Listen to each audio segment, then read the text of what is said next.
ஆண்டவரும் அருமை இரட்சகராக இயேசு கிறிஸ்துவின் நாமத்தினால் உங்கள் யாவருக்கும் எங்களுடைய அன்பின் வாழ்த்துக்களையும் ஸ்தோத்திரங்களையும் தெரிவித்துக் கொள்கிறோம். தேவனுடைய பெரிதான கிருபையால் சுவிசேஷம் என்ற மீண்டும் இன்னொரு பகுதியில் உங்களை சந்திப்பதிலே நாங்கள் மிகவும் மகிழ்ச்சி அடைகிறோம். கடந்த நாட்களெல்லாம் தேவன் நம்மை கண்மணி போல காத்து இந்த புதிய நாளை தந்து நம்மை அற்புதமான விதத்தில் நடத்தி கொண்டு வருகிறார். தொடர்ந்து அவரை நடத்துவதற்கு அவர் உண்மை உள்ளவராக இருக்கிறார். இந்த சுவிசேஷம் என்ற நிகழ்ச்சி உங்களுக்கு தொடர்ந்து வழங்கப்படுகிறது. அதுக்கு காரணம் சுவிசேஷம் அறிவிக்கப்பட வேண்டும். இதை பார்க்குற நீங்கள் மற்றவங்களோட ஷேர் பண்ணுங்கள், அவங்களும் தெரிந்து கொள்ளட்டும். இந்த பகுதியை பார்க்கக்கூடியவர்கள் இப்போ நம்ம மார்க் எழுதின சுவிசேஷம் 11ஆம் அதிகாரத்தின் மைய பகுதியில் இருக்கிறோம்.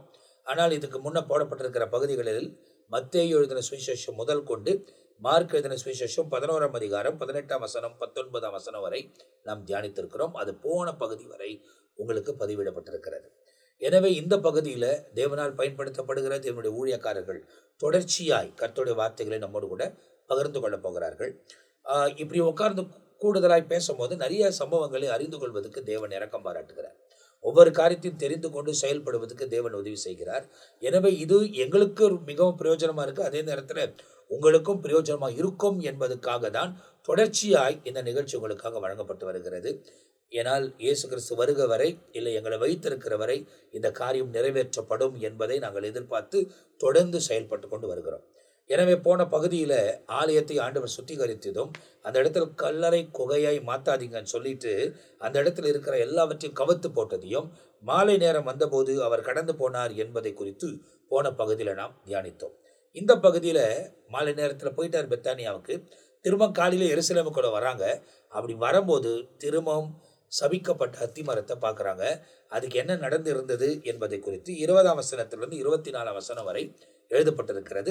அந்த காரியத்தை குறித்து நம்ம மத்தியில் ரெவரண்ட் ஜான் பீட்டர் அவர்கள் நமக்கு விளக்கப் போகிறார்கள். மார்க் 11:20 மறுநாள் காலையில் அவர்கள் அந்த வழியாய் போகும்போது, நேற்று பெத்தானியாவுக்கு போயிட்டாங்க, தங்கிட்டு திரும்பவும் அவருடைய ஊழிய பணி தொடங்க போகிறது. அவருடைய முடிவின் காலம் ரொம்ப நெருங்கி கொண்டு இருக்கிறது. அதற்கு முன்பு எப்போவுமே கடைசியில் துவக்கத்தில் இருக்கிற காரியம் பதிவு செய்யப்படுவதை விட முடிவு காலத்தில் இருக்கக்கூடிய காரியம் ரொம்ப முக்கியத்துவம் வாய்ந்தது. அதனால் இப்போ மறுநாள் காலையிலேயே அவர்கள் அவ்வழியாய் போகிறார்கள். பாருங்க, இரவெல்லாம் இதே யோசனையாக தான் இருக்காங்க. இயேசு கிறிஸ்துவும் அவருடைய சீஷர்களும் ஒரு காரியத்தை செய்யணும்னு எப்போ பரலோகத்தை விட்டு பூமிக்கு வந்தார், பரலோகத்தில் இருக்கும்போதே பூலோகத்தை குறித்த சிந்தனை அங்கே இருந்து கொண்டிருந்தது. பூமிக்கு வந்த பிறகு கூட அவருக்கு தலை சாய்க்க இடம் இல்லை. அப்போ அவருடைய சொல், அவருடைய செயல், அவருடைய உணர்வுகள் எல்லாம் ஒரு நிமிடமும் இந்த பூமியில் அவர் திட்டத்தை நிறைவேற்றணும். ஏன்னா இவர் தான் வந்து எல்லாத்தையும் முழுமையாக செய்ய முடியும். செய்ய முடியாதபடிக்கு தடை செய்கிறவன் ஒருத்தன் இருக்கிறான். இவர் தான் முழுக்க முழு கவனத்தோடு, ராத்திரியெல்லாம் கண்டிப்பாக அவர் தூங்கி இருக்க மாட்டார். சீஷர்கள் தூங்கி இருப்பாங்க, பொறுப்புள்ளவர்கள் கண்டிப்பாக தூங்க மாட்டாங்க. அந்த காரியத்தை வெற்றிகரமாக சிறப்பாக முடிக்கணுங்கிற சிந்தனையில் தான் இருப்பாங்க. எப்போ பொழுது விடியும் எலெக்ஷன் நடந்ததுன்னா அதை போல் தானே ராத்திரியெல்லாம் பிரயாசப்படுவாங்க. அதன் பிறகு எப்போ பொழுது விட போகலாம், அது அடுத்த ஆட்சிக்கு வரணும்னு. அதை போல் இது பரலோக காரியத்திற்காக செயல்படுகிற விஷயம். காலையில் வந்தாங்க, அந்த வழியே தான் வராங்க, வேறு வழியாக போகலை. சாஸ்திரிகளாவது வேறு வழியாக போனாங்க. ஏன்னா அங்கே ஒரு கள்ளம் காத்துக்கிட்டு இருக்கிறான், ஏரோதுங்கிற கொலைக்காரன் காத்துக்கிட்டு இருக்கிறான். அதனால் அவர்கள் வேறு வழியாக போனாங்க. ஆனால் இவங்க அந்த வழியாக தான் போகணும். தேவன் எப்பவுமே பக்க வழியாய் நுழைகிறவர் அல்ல, அவர் நேர் வழியாய் வந்தவர், பூமியிலே நேர் வழியை காண்பிக்கிறவர். இன்னைக்கு நிறைய பேர் பக்க வழியாக நுழையிறதுனால தான் குழப்பங்களும் வித்தியாசமான சூழ்நிலைகளும் உருவாகிறது, பயம் வருது நிறைய பேருக்கு. ஆண்டவர் எப்பவுமே அவர் செவ்வையான வழியை காண்பிக்கிறவர், நேர் வழியை காண்பிக்கிறவர், தானே வழி என்று சொன்னவர். இவர் எருசலேமில தான் அவருடைய பரலோக திட்டம் நிறைவேறப் போகிறது என்பதற்காக அவர் குறுக்கு வழியை நாடவில்லை, நேர் வழியை காண்பிக்கிறார். இது சொல்லும் போதே உஷாரா இருக்கிறவங்க புரிஞ்சுக்கலாம், நாம கூட பக்க வழியாய் நம்முடைய வாழ்க்கையை மாற்றக்கூடாது. நேர் வழியை குறித்த சிந்தனை, அது நஷ்டம் வந்தால் கூட சரி, எது வந்தாலும் நீ பொய் சொல்லாம தெளிவா செயல்பட வேண்டும் என்பதற்காக. சரிங்க. அப்போ இந்த இடத்துல அவங்க காலையில போனாங்க, அந்த வழியா போனாங்க. அந்த அத்தி மரம் வேரோடு பட்டு போய் இருக்கிறதை கண்டார்கள். ஆண்டவர் அதை பார்த்துக்கல. ஏன்னா அவருக்கு தெரியும். ஆண்டவர் எப்போவுமே அவருக்கு தெரியும். ஆனால் கூட இருக்கிறவங்க தான் அதை அப்படியே பார்த்துக்கிட்டு இருக்காங்க. அவர் அப்படியே பார்த்துட்டு போய்கிட்டே இருக்காரு. நடந்து தான் போய்கிட்டு இருக்காங்க. கூட இருக்கிறவங்க இவங்க அதை பார்த்துட்டாங்க. பார்த்த உடனே இப்போ ஒரு சம்பாஷணை நடக்கிறது. அப்போது 21:19 பாஸ்டர் அவங்க குறிப்பிட்டாங்க. எப்போ பட்டு போனது? ஒரு ராத்திரி எல்லாம் இல்லை, அவர் சொன்னது முதல் நாள். ஆனால் இங்கே இந்த சம்பவம் எப்போ பார்க்கிறது? அடுத்த நாள். பார்க்கிறது மறுநாள். நடந்தது எப்போ தெரியுமா? அந்த ஸ்பாட்ல. அதான் அவர் சொல்ல ஆகும், அவர் கட்டளையிட நிற்கும். குறிப்பா மார்க்கு சுவிசேஷம் பார்த்தீங்கன்னா உடனே உடனே உடனேங்கிற வார்த்தை நிறைய இருக்கும். மார்க்கில் மட்டும்தான். மத்தேயுல, லூக்காவில், யோவானில் இதை போல வார்த்தைகள் சொல்லப்பட்டு இருக்காது. அது வேறு வேறு வார்த்தை. தேவராஜ்யம் தேவராஜ்யம் அதெல்லாம் சொல்லியிருக்கோம். இதில் பார்த்தீங்கன்னா ஒவ்வொரு சந்தர்ப்பத்திலும் உடனே உடனே உடனே நடந்தது. அப்போ அது எப்போ எங்கே பார்க்குறோம்? மத்தேயு 21:19 21:19 அதே வார்த்தை நாம் சொல்லப்பட்டிருக்கோம் பாருங்க.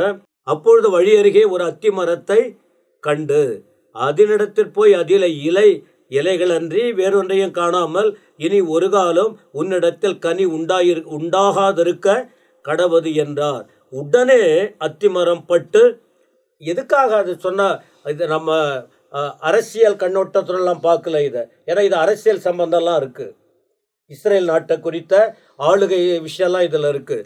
ஆனால் என்ன விஷயம்னா, பொதுவாக ஒருத்தவங்களை கடவுள் வச்சிருக்குது எதுக்கு? மற்றவங்களுக்கு பிரயோஜனமாக இருக்கிறதுக்கு.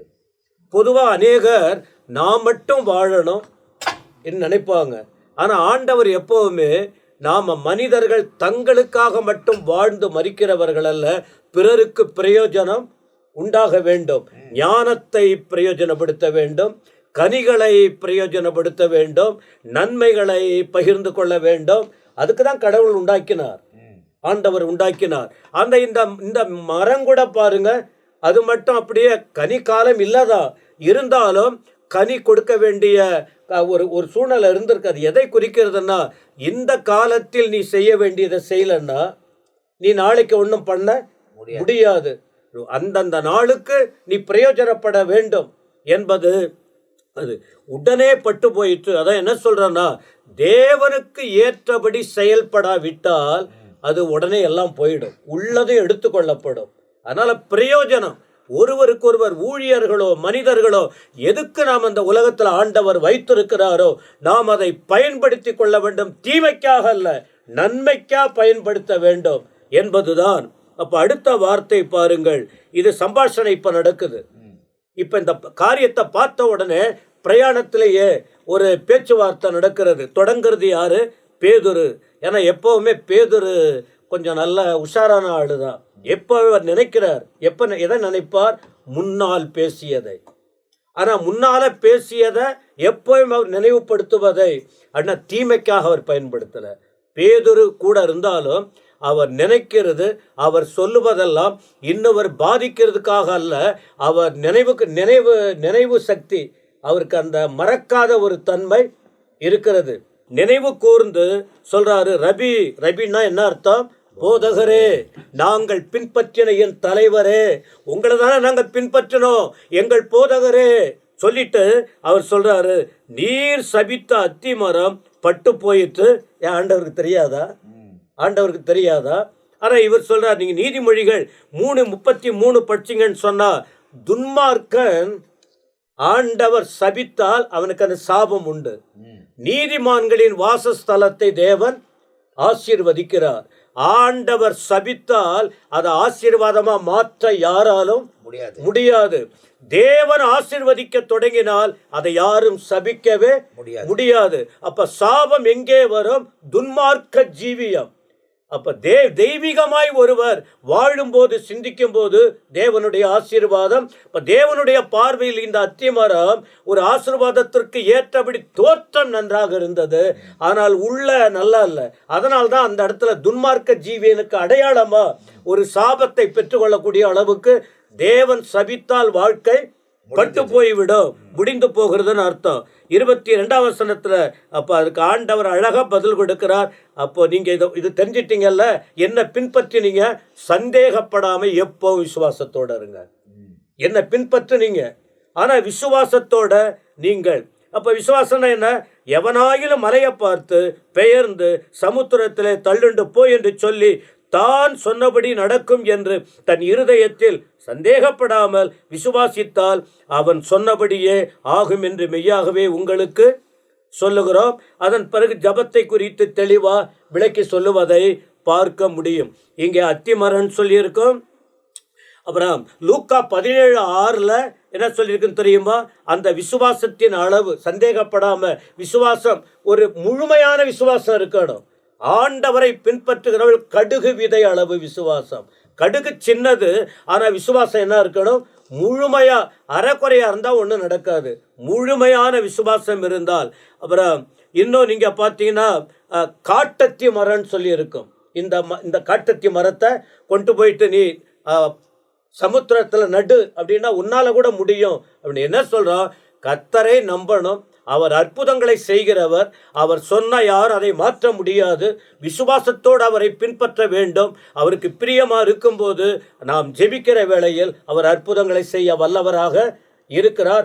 மனுஷீகத்தை அகற்றணும், தெய்வீகத்துக்கு இணைந்து ஒப்பு கொடுக்கணும், தேவ சித்தம் நிறைவேறும். இப்போ இந்த பகுதியில் நீங்க பார்க்கும்போது காலையில வரும்போது அந்த அத்திமரத்தை இவர்கள் பார்க்கிறார்கள், பட்டு போய் இருக்கிறது.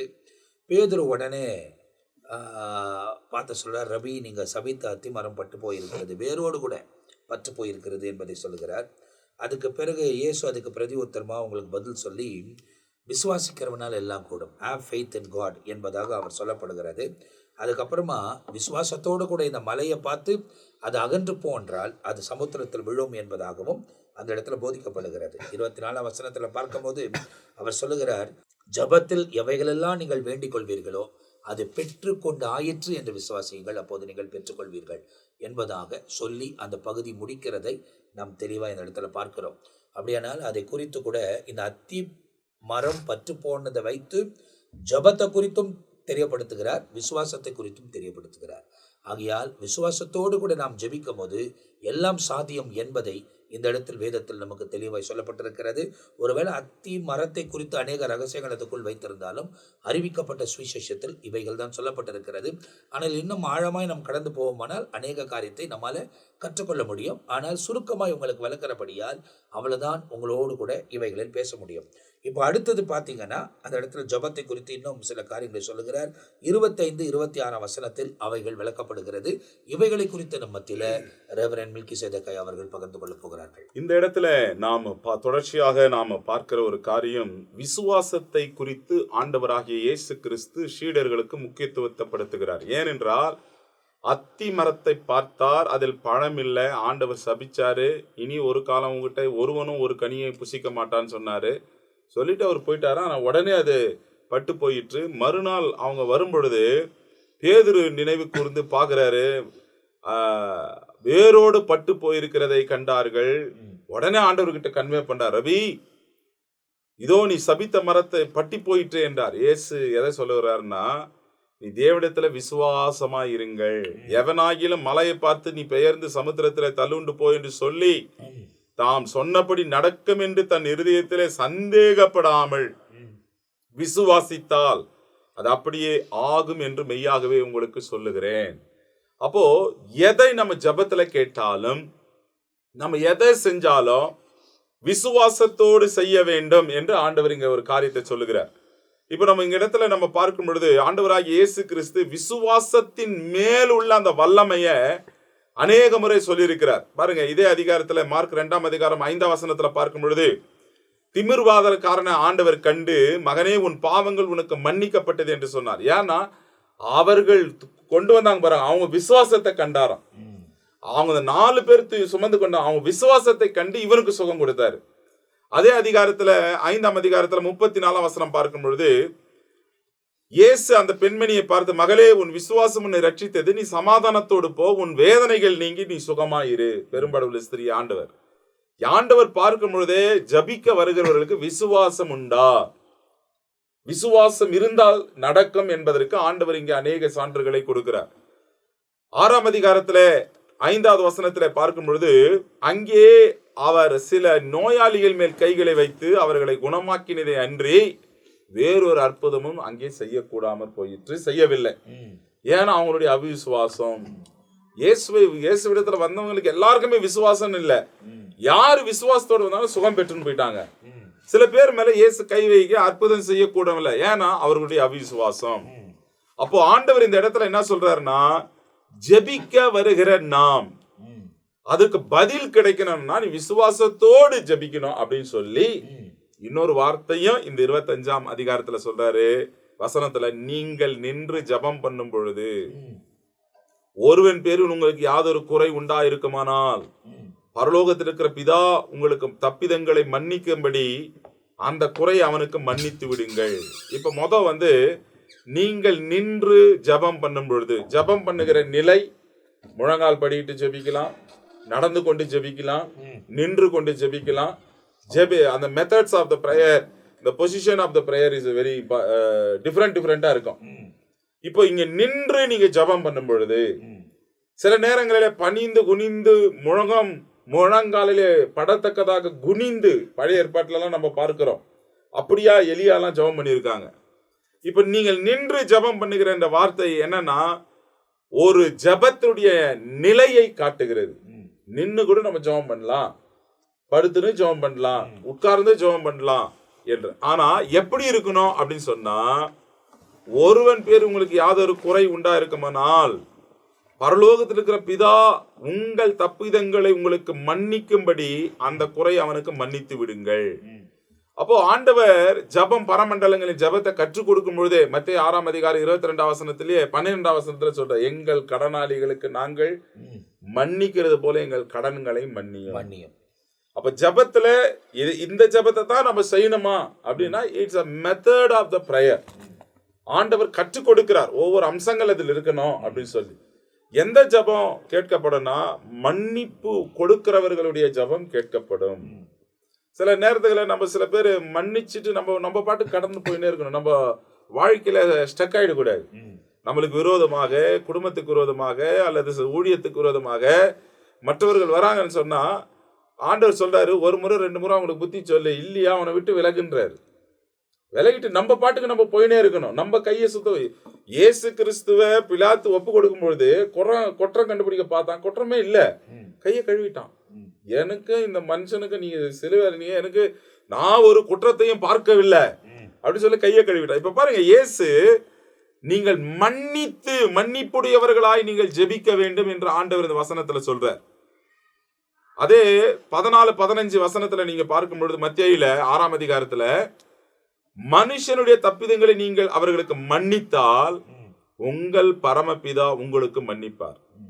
மனுஷனுடைய தப்பிதங்களை நீங்கள் அவர்களுக்கு மன்னியாதிருந்தால் உங்கள் பிதா உங்கள் தப்பிதங்களை மன்னியாதிருப்பார். இப்ப எவன் மன்னிக்கிறானோ அவனுக்கு மன்னிப்பு நிறைய கிடைக்கும். யாரு மன்னிக்கலையோ அவங்க பிதா கிட்ட இருந்து நம்ம மன்னிப்பு பெறவே முடியாது. நம்ம எவ்வளோ ஆண்டவர் புதிய ஏற்பாட்டுல ஒரு கன்னத்துல இருந்தா மறு கணத்தை காட்டு மன்னிச்சுட்டு நம்ம அன்பினாலே இந்த பிரமாணத்தை புதிய ஏற்பாட்டுல ஆண்டவர் கட்டளைய 2 வார்த்தையில சுருக்கிட்டார். 10 கட்டளைகளை, 615 கட்டளைகள் இருக்கிறது, அது 10 கட்டளையா கொடுத்துட்டாரு.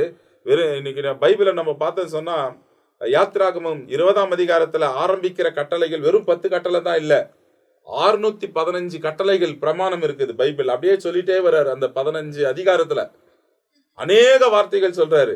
ஆனா 10 கற்பனைகளை பலகையில எழுதி கொடுத்துட்டாரு. அதுக்கு அப்புறம் சொன்ன காரியங்கள் நிறைய இன்ஸ்ட்ரக்ஷன் இருக்கிறது. புதிய ஏற்பாட்டுல 2 உன்னை போல நீ பிறரை நேசி.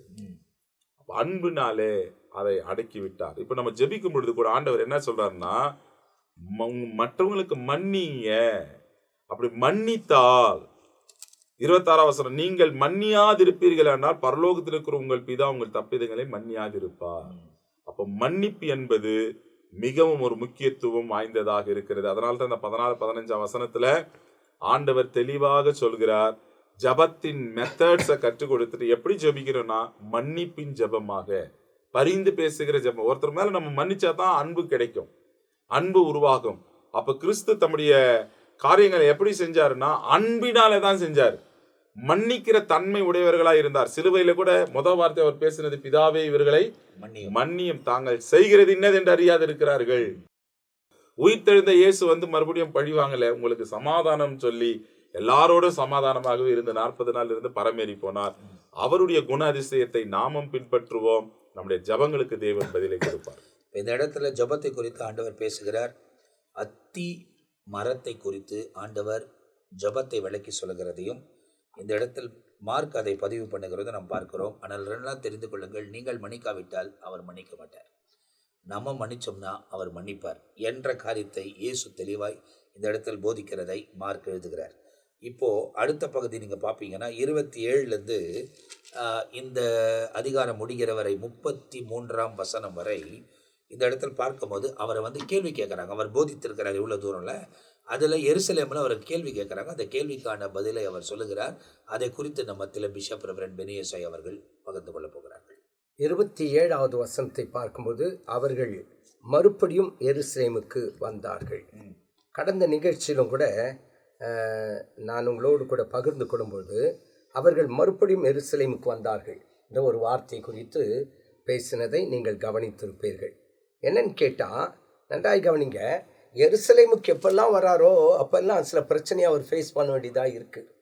ஏன்னு கேட்டால், இதற்கு முந்தின இதே அதிகாரத்தில் சற்று முன்பாக பார்க்கும்போது அவர்கள் எருசலேமுக்கு வந்தார்கள், அங்கே தேவாலயத்தை என்ன செய்திருக்காங்க, கல்லர் குகையாக்கினார்கள் என்று பார்த்தோம். இப்பவும் பார்த்தீங்கன்னா அவர்கள் எருசலேமுக்கு வந்தார்கள் என்று சொல்லி வசனத்தில் அவர்கள் மறுபடியும் எருசலேமுக்கு வந்தார்கள். அப்போ இங்கே என்ன பிரச்சனை காத்துருக்குன்னு கேட்டால் பாருங்க, அவர் தேவாலயத்தில் உலாவி கொண்டிருக்கையில், தேவாலயத்தில் இருக்காரு, பிரதான ஆசாரியரும் வேத பார்வரும் மூப்பரும் அவரிடத்தில் நீர் எந்த அதிகாரத்தினாலே இவைகளை செய்கிறீர், இவைகளை செய்கிறதற்கு அதிகாரம் உமக்கு கொடுத்தது யார் என்று கேட்டார்கள்.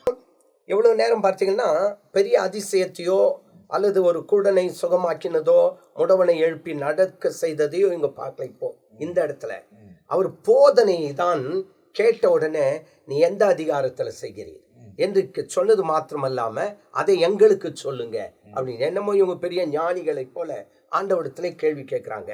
எனக்கு ஒரு சம்பவம் ஞாபகத்துக்கு வருது. யோபுவின் புத்தகத்தை பார்க்கும்பொழுது 40வது அதிகாரத்தில் ஆண்டவர் சில கேள்விகளை கேட்கதை பார்க்கிறோம்.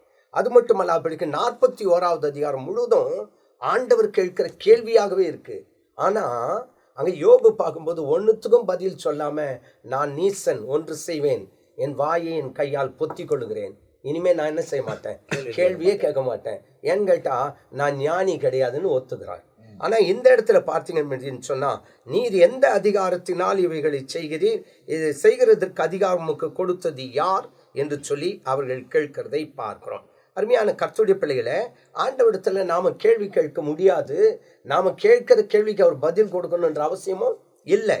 ஆனாலும் கூட இங்கே பாருங்க, ஆண்டவராகிய இயேசு கிறிஸ்து அவர்களிடத்துல ஒரு கேள்வி கேட்கிறார். என்னன்னு கேட்டால், நானும் உங்ககிட்ட ஒரு கேள்வி கேட்குறேன்.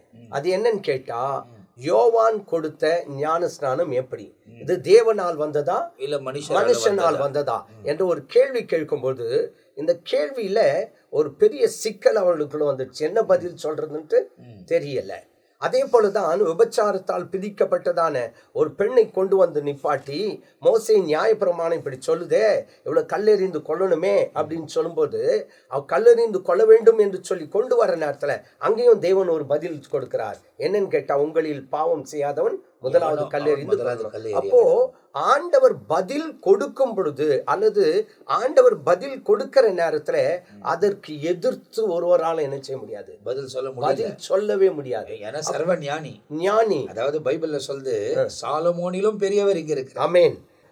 பாருங்க, அங்கே கேட்கும்போது யோவான் கொடுத்த ஞானஸ்நானம் தேவனால் உண்டாயிற்றோ மனுஷனால் உண்டாயிற்றோ எனக்கு சொல்லுங்கள் அப்படின்னு ஆண்டவரே திருப்பி என்ன பண்றாரு, கேட்கிறாரு, கேள்வி கேட்கிறாரு. அப்படி சொல்லும்போது அதற்கு அவர்கள் தேவனால் உண்டானது என்று சொன்னால் பின்ன ஏன் அவரை விசுவாசிக்கவில்லை என்று கேட்பாங்களே. அதே நேரத்துல மனுஷனால் உண்டானது அப்படின்னு சொன்னா அங்க யோவானை விசுவாசிக்கிறவங்க நிறைய பேர் இருக்கிறாங்க, தீர்க்கதரிசின்னு நம்புகிறாங்க. ஆமா, அவங்க கல் எறிஞ்சிருவாங்க. இப்போ சிக்கலுக்குள்ளே அவர்கள் மாட்டிக்கொண்டார்கள். சிக்க வந்தவர்கள் சிக்கலில் மாட்டினார்கள். சிக்கலுக்குள்ளே மாட்டிக்கொண்டார்கள். அப்ப என்னன்னு கேட்டா, தமிழ்ல ஒரு பழமொழி இருக்கு, யாரால கேட்டேன்னு கேட்டா என் வாயால கேட்டேன் அப்படின்வாங்க. அப்போ அதே போலதான் இவங்க என்ன பண்ணாங்க, கேள்வி கேட்டுட்டு இவங்களே மாட்டிக்கிட்டு அடுத்து சொன்ன ஒரு பதில் என்னன்னு கேட்டா, எங்களுக்கு தெரியாது, எனக்கு தெரியாது. அப்ப ஏன் கேள்வி கேட்டேன்? அப்போ அங்க நல்லா கவனிங்க, இயேசு பிரதுத்திரமாக எனக்கு தெரியாது என்றார். நான் என்ன செய்ய முடியாது, உங்களுக்கு உத்தரவு நானும் சொல்ல முடியாது. அதாவது நீங்க சொல்லனா நானும் உங்களுக்கு பதில் சொல்ல முடியாது. நன்றாய் கவனித்து பாருங்க, ஏன் அந்த வார்த்தையை சொன்னார்னு கேட்டா, இவங்க ஞானிகளை போல வந்து கேட்டாங்க. ஆகவேதான் யோபு 5வது அதிகாரம் 13வது வசனத்துல அவர் ஞானிகளை அவருடைய தந்திரத்தினாலே பிடிக்கிறார். அப்போ ஞானியா இருந்தா கூட இயேசு தம்முடைய தந்திரத்தினாலே, தேவன் தம்முடைய தந்திரத்தினாலே என்ன பண்றாரா, பிடிக்கிறார் என்று சொல்லி அங்கே வசனத்திலே வாசிக்கிறோம். அது மட்டுமல்ல, பிடிக்க நீதிமொழிகள் 26வது அதிகாரம் 4-5 வசனத்தை பார்த்தால், மூடனுக்கு அவன் மதீனத்தின்படியே மறு உத்தரவு கொடு, அப்புறம் கொடுக்காத. அப்போ மூடனுக்கு அவன் மதீனத்தின்படி மறு உத்தரவு கொடாதே, கொடுத்தால் நீயும் அவனை போலாவாய். அப்போ முட்டாளுக்கு நீ பதில் கொடுத்தா நீ என்ன பண்ணிடுவ, முட்டாள் ஆயிடுவ. அப்படி இருக்கும்போது அவனுக்கு பதில் கொடுக்காத அப்படின்னு சொல்லிட்டு நீதிமொழிகள்ல சாலமோன் ஞானி எழுதுகிறதை பார்க்கிறோம். அதே போலதான் நம்முடைய வாழ்க்கையில கூட மற்ற ஏதாவது நம்மளை கேள்வி கேட்டாங்கன்னா அவனுக்கு நாம என்ன பண்ண பதில் கொடுக்க வேண்டிய அவசியம் கிடையாது. அவன் கேட்கிறான் அப்படின்னு சொன்னா தெரிந்து கொள்ள வேண்டும் என்று வாக்குவாதம் பண்ணாமல், தெரிந்து கொள்ள வேண்டும் என்று விரும்பினால் அவங்களுக்கு என்ன செய்யலாம், பதில் கொடுக்கலாம். ஆனா இங்க பாருங்க, நான் ஏற்கனவே சொன்னது போல எருசலேமுக்கு வரும்போது எல்லாம் ஏதாவது ஒரு முட்டாள்தனமான காரியத்தை ஜனங்க செய்யற மாதிரி, இப்போ இவர் எப்படியாவது குற்றம் கண்டுபிடிக்கணும் என்ற ஒரு நோக்கத்தினாலே, மூடன் அவன் மதீனத்தின்படி மறு உத்தரவு கொடு, அதாவது மூடனுக்கு அவன் மதீனத்தின்படி உத்தரவு கொடாவிட்டால் அவன் தன் பார்வைக்கு ஞானியாயிருப்பான். அப்போ என்ன அர்த்தம், மூடன் உங்ககிட்ட கேட்டா நீ என்ன செய்யணும் அப்படின்னு சொன்னா, அவனுடைய மதீனத்தின்படி, முட்டாள்தனத்துல கேட்கிறானாக்கா அவன் வழியிலேயே போய் அவனுக்கு என்ன பண்ணு, நீ பதில் கொடுக்கலன்னா அவன் என்ன மாறிடுவானா, ஞானி ஆயிடுவானா. என்ன சொல்லியிருக்கு, மூடனுக்கு அவன் மதீனத்தின்படி மறு உத்தரவு கொடாதே, அதே நேரத்துல கொடுத்தால் நீயும் அவனை போலாவாய். 2வது என்ன சொல்லப்பட்டிருக்கிறது, மூடனுக்கு அவன் மதீனத்தின்படி உத்தரவு கொடு. அப்போ முறைப்படி கரெக்டா கொடுக்கணும். நீ கொடாவிட்டால் அவன் தன்னுடைய பார்வைக்கு, நான் கேட்ட கேள்விக்கு அவராலே என்ன பண்ண முடியல, பதில் சொல்ல முடியலன்ட்டு அவன் பெரிய ஞானி ஆயிடுவான் அப்படின்னு சொல்லிட்டு வசனம் தெளிவாய் சொல்கிறது. அது மட்டுமல்ல, அப்படிக்கு ஏன் இந்த கேள்வி அவங்க கேட்டாங்க அப்படின்னு சொன்னா, ஏசாயா தீர்க்கதரிசி புத்தகம் 1வது அதிகாரம் 3வது வசனத்திலே, மாடு தன் எஜமானனையும் கழுதை தன் ஆண்டவனின் முன்னனையும் அறியும், இஸ்ரவேலோ அறிவில்லாமலும் என் ஜனங்கள் உணர்வில்லாமலும் இருக்கிறார்கள். நம்ம யாருக்கிட்ட பேசுறோம் அப்படின்றது தெரிஞ்சுக்கணும்.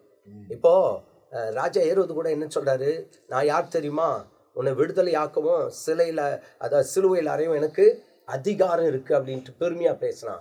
யாருக்கிட்ட பேசுறான்ட்டு அவனுக்கு தெரியல. ஆண்டவர் நினைச்சிருந்தா அங்கேயே அவனை பஸ்மமாக்கியிருக்கலாம். ஆனா ஆண்டவர் அப்படி செய்யல.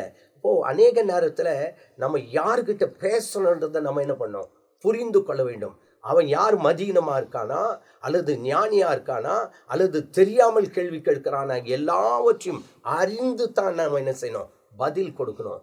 சில பழமொழி தமிழ் இருக்கு, அவளுக்கு போய் 58 முடிச்சு போட்டுக்கிட்டான் அப்படின்ற மாதிரி அவனுக்கு பதில் சொல்ல போயிட்டு நாம என்ன செய்யக்கூடாது, மாற்றி கொள்ளக்கூடாது. ஆண்டவர் பாருங்க, அவங்க சொன்ன பதிலுக்கு தகுந்த மாதிரி நீங்க சொல்ல அப்படின்னு சொன்னா நானும் என்ன பண்ண மாட்டேன், சொல்ல மாட்டேன் சொல்லிட்டு அந்த கதையை அப்படியே முடிச்சுட்டாரு. இப்போ இந்த பகுதியில் முக்கியமாய் நாம் கற்றுக்கொள்ள வேண்டிய பாடம் என்னன்னு கேட்டா, அவர் எப்போதெல்லாம் எருசலேமுக்கு வராருங்களோ, கூட இருந்ததான 12 சீஷர்கள் எல்லாரும் கலிலேயாவுக்கு போறோம் அப்படின்னு சொன்னா சந்தோஷமா போயிருக்காங்க. ஆனா எருசலேமுக்கு வரணும்னாக்கா அவங்களுக்குள்ள ஒரு பயம், கலக்கம். என்னன்னு கேட்டா, அங்கதான் குற்றம் கண்டுபிடிக்கிறாங்க, எருசலேம் இப்போ சீஃப் பார்லிமெண்ட் இருக்கிற மாதிரி. ஆமா, அங்க high security, high level alert. அங்கதான் வந்து ஏரோது இருக்கிறான், அங்கதான் பிலாத் இருக்கிறான், அங்கதான் கயாஃபஸ் இருக்கிறாரு. அப்போ எல்லா அதிகாரிகளும் அங்கதான் இருக்கிறாங்க.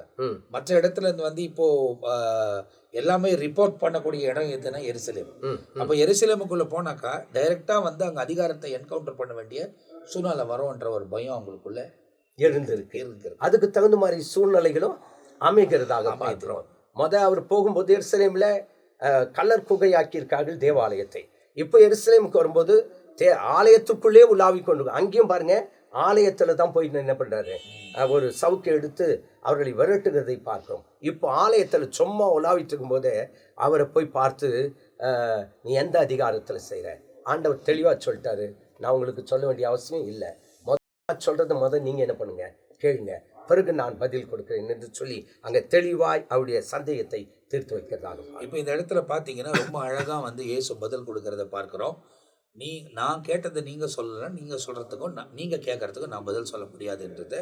அதுதான் ஏற்கனவே சொன்ன மாதிரி சிக்க வைக்கணும்னு வந்தாங்க, அவங்க சிக்கிக்கிட்டாங்க, அவங்களுக்கு பதில் கிடைக்கல.